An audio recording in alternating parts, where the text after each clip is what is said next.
Hey guys, it's the Fight Nutritionist, and today we're talking about my go-to supplement and one that you're probably sick of hearing me talk about, creatine. But this time we're going over how I successfully implemented it into one of my fighters' last camps.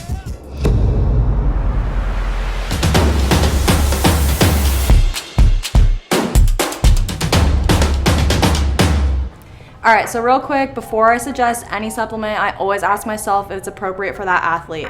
In the case with this particular fighter I was working with, we had 12 weeks notice before the fight. His walk-around weight was about 17% of his fight weight at the time, which just means that, we had plenty of time to get under 10% before fight week, since we want to be under that 10% always at the beginning of fight week. And he had previously suffered some injuries, and losing a lot of muscle was kind of his biggest concern during most of his camps. So in this case, creatine definitely seemed really appropriate. But, really quick, let's go over some reasons why creatine may not be appropriate to implement into a fighter's diet. One reason could be is if their lean mass weighs more than their weight class, and the goal at that point is to sacrifice a significant amount of lean tissue, because creatine kind of helps build muscle.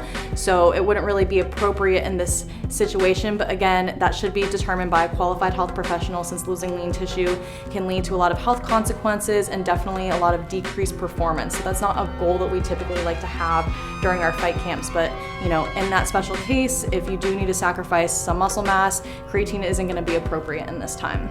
Okay, so this was the timeline breakdown and the dosage and timing of creatine use. So since my athlete that I was working with in this case was never on creatine before, and his lean mass alone weighed the same amount of his weight class, the goal wasn't really to significantly increase muscle mass, but instead maintain the lean mass during this camp and preserve his strength throughout the duration of this camp as well. So for weeks 1 through 8, we did 5 to 10 grams of creatine per day.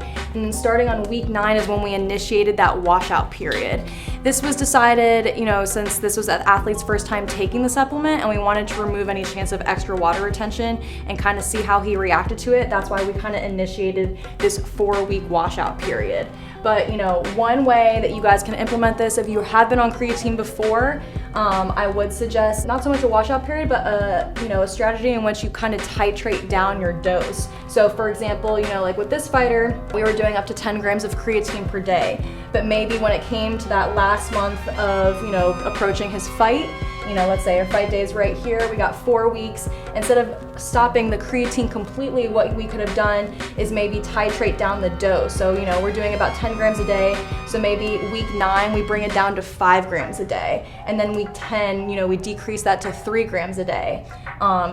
Week 3, bring that down again to maybe about 2 grams a day. And then that last week only do maybe like a gram of creatine per day. And we can initiate that throughout the entire fight week leading up to weigh-in. So we're not in that case getting rid of the creatine at all, and it shouldn't have any extra water retention at all when it comes to weigh-ins.